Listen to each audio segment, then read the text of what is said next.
Welcome back to the show, Up and Adam. I am Andrew Lee. Jack Tomzak on sabbatical. He'll be back on Monday. Nick Zerwas, Aaron Haas, kind enough to join me this morning. Thank you so much. What's happening? You bet. Think will be with me tomorrow, along with Representative Jim Nash is going to be sitting in as well. Co-hosting again tomorrow. I think we may extend your victory over the course of 2 days. I don't know. We'll have to see. I believe so. If I can come up with another quiz. No. Dang it, Jupiter.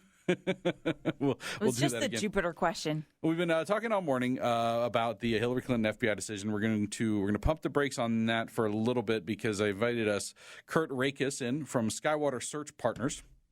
There was a story in the Star Tribune a couple days ago that caught my eye. Turn your mic on there, if you would. There you go. Good morning, Kurt. Good morning. Thanks for having me. Thanks for joining us. The story that caught my eye, and the headline was "Beer in the Workplace." And I was like, okay, I'll read that story.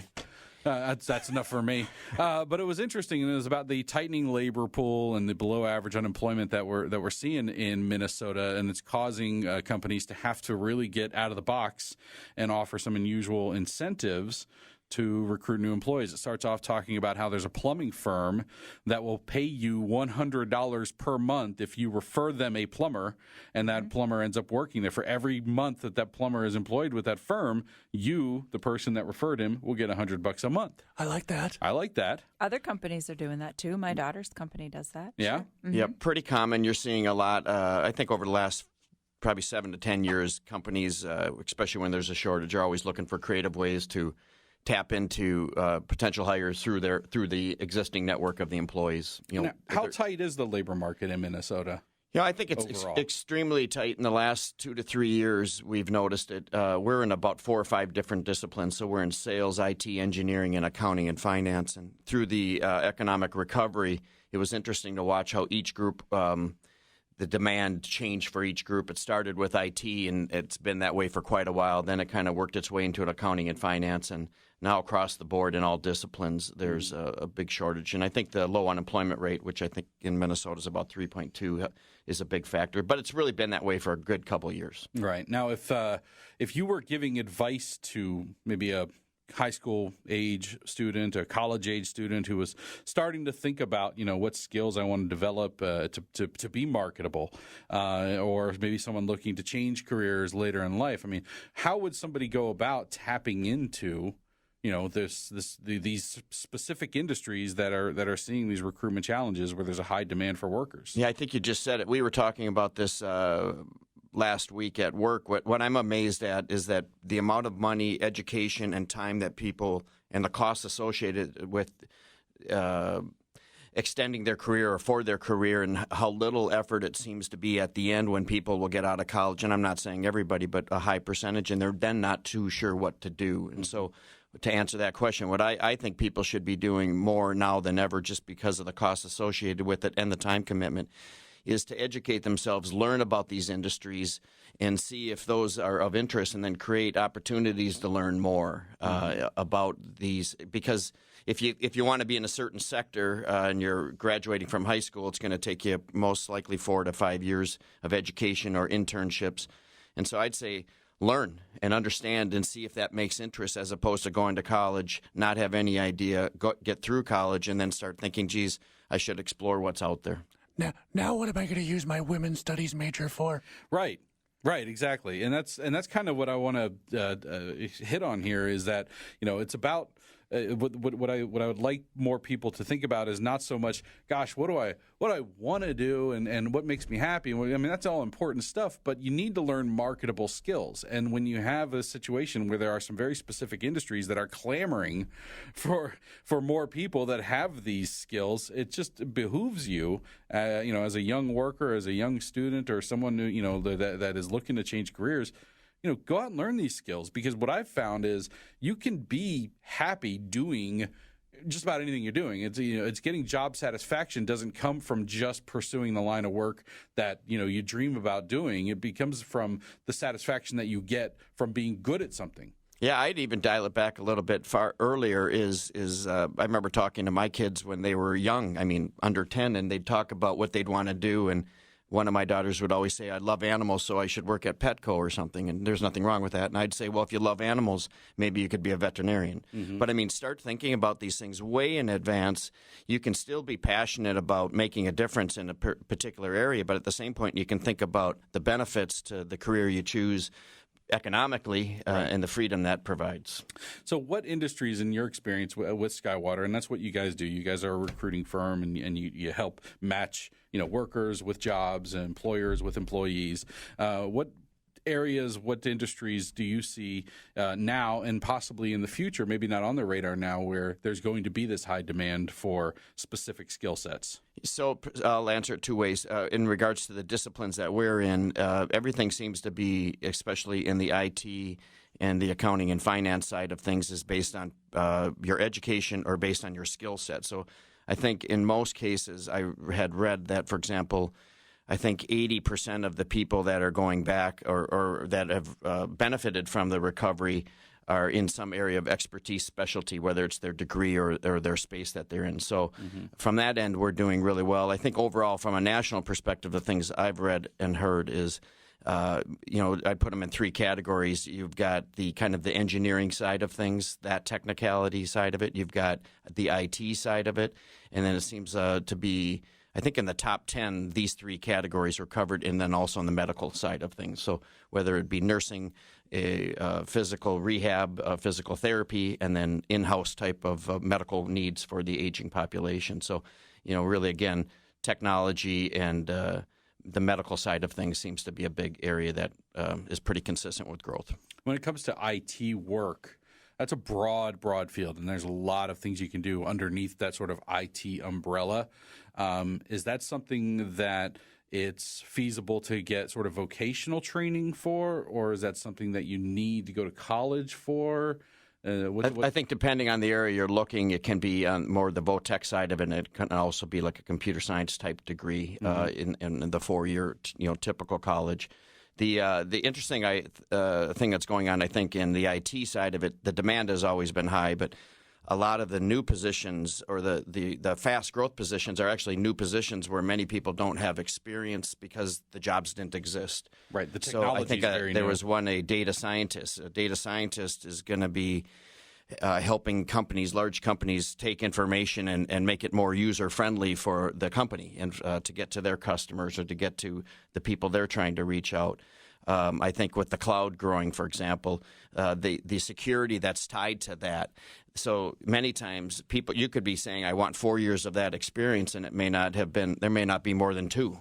Well, the technology may not be 4 years exactly. old. Yeah, well, and for those who don't know, I run a social media marketing company. So basically what we do is help individuals and companies with their social media. And how can people learn more about that? Oh, they could find me on Facebook and Twitter, of course. Haas Digital is the name of it.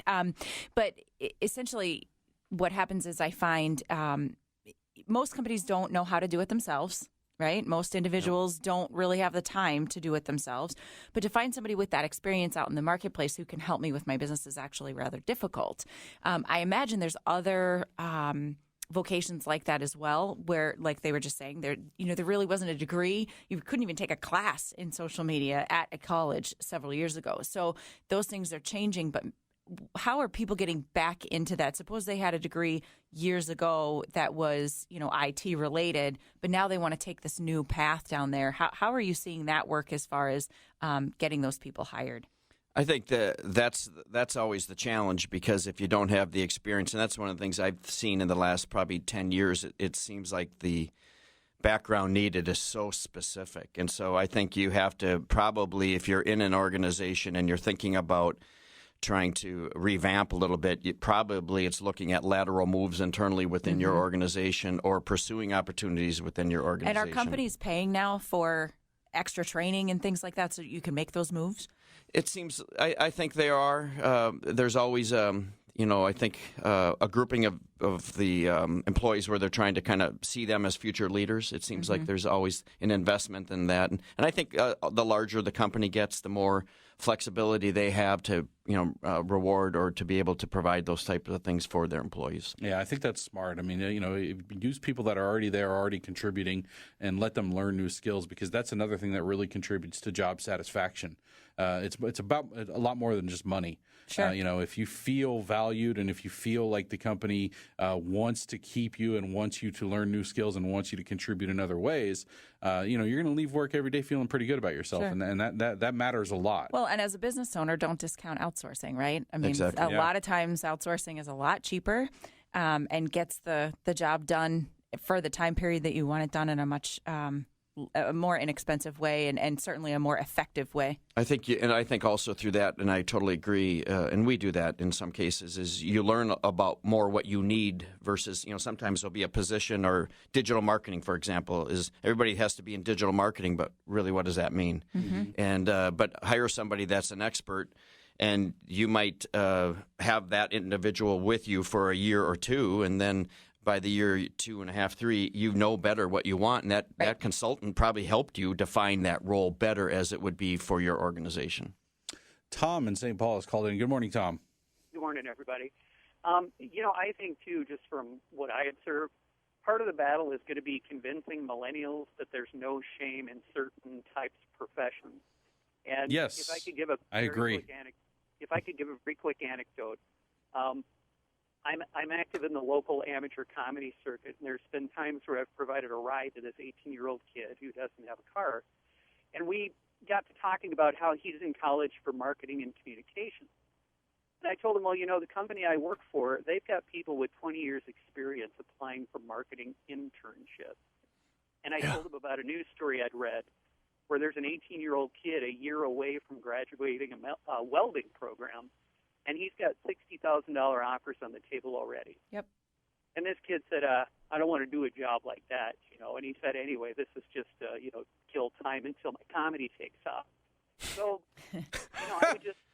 That's funny. It's a good joke. I would remind these 30-year-olds that every time I need a plumber at my house, I'm forking over $400. Right, So exactly. There's no shame in that. Exactly. And that's a tough message to give people, because I feel like we do society-wise, we do a bit of a disservice to young people when we were like, follow your dreams, follow your dreams, follow your dreams. And not that people shouldn't, and not that people shouldn't go and pursue what they want to do, but it creates this sort of sense of shame for the people that, follow their dreams and fail and end up having to work in some other job to make ends meet. Well, and there's no follow shame your dreams, in that. But take your brain with you. Right. I mean, there's nothing wrong with just having a job that is there, to provide your sustenance and to provide your necessities and do good at it and get satisfaction from it. And then on the side, follow your dreams. Do what you want in your free time, in your recreation time. But we create this sort of sense of, if you're not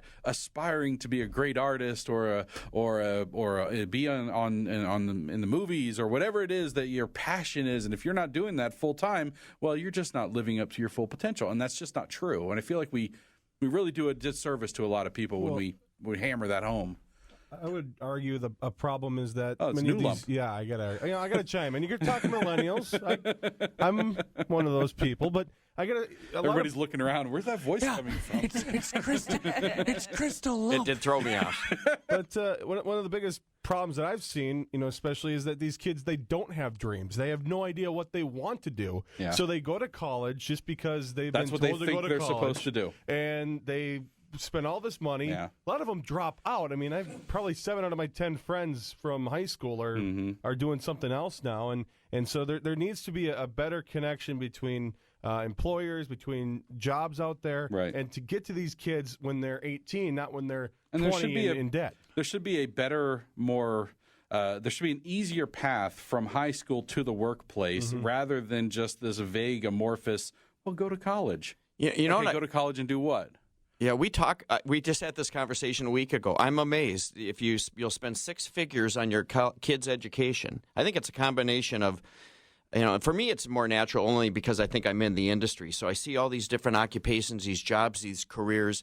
And so for me, I've had a lot of these conversations with my kids, but I think it's between education and between parenting is that there are a lot of these kids that are truly getting out of college, and their parents haven't had a lot of dialogue with them about it. And it's probably more opening doors and thinking about things than it is telling them what they should do. But and then to take that a step farther, I think a lot of I wouldn't call them millennials. A lot of people make decisions so fast about, no, that's not right for me, and they don't know anything about it. But if you created an informational conversation, you'd get 90% more information and insight to something. It may still confirm you shouldn't do it, but it is amazing. Yeah, I can't tell you how many times I've had a conversation with one of my kids about something, and it's like, this particular industry is hiring like wildfire, or there is 1 million scholarships available for this type of behavior, and it's simple as the response is as simple as, well, I don't want to do that. It's like, well, how do you know? And based on what? How do you know you don't want to do that? And you just decided try it. And as a parent, sometimes I say, well, sometimes you do things you don't want to do because there's other stuff you do want to do that requires you to do this thing first. Exactly. So before we wrap this up, just a couple minutes left on this, what are some of the more unique recruitment methods that you've seen in various industries? Anything really unusual out of the box that companies have sort of come up with that have proven to be very effective? Because it's not always just about money and pay. Yeah, I'm not sure if I can think of anything unique. It just seems like when the job market goes up and down, there's the most standard way of trying to recruit people is probably just through your network or through your best employees networks. I think if anything unique, it's what type of culture environment they're trying to create so they can lure that individual or entice them to once they get into their building. I think a lot is done both from a job seeker perspective and even for clients is when you can get them in your door. So like Sports Engine, I think I saw in that article, they've got like a brewery in there. And so that probably makes a pretty big impression when you're considering employment to the type of environment. It's probably more the effort. Can you leave a couple of phone numbers with me? Andrew's going to fly. Exactly. I've got some connections there, and they're open. So, but I think the other thing you'll see in the future is probably the and you're starting to see it already, is video is going to come into play more, so you can give a snapshot to what it would look like to work at that company, whether it's the people, whether it's the awards they've won, or just the general environment that can get into anybody's PC or smartphone. So. I'm already sort of envisioning the iHeart IPA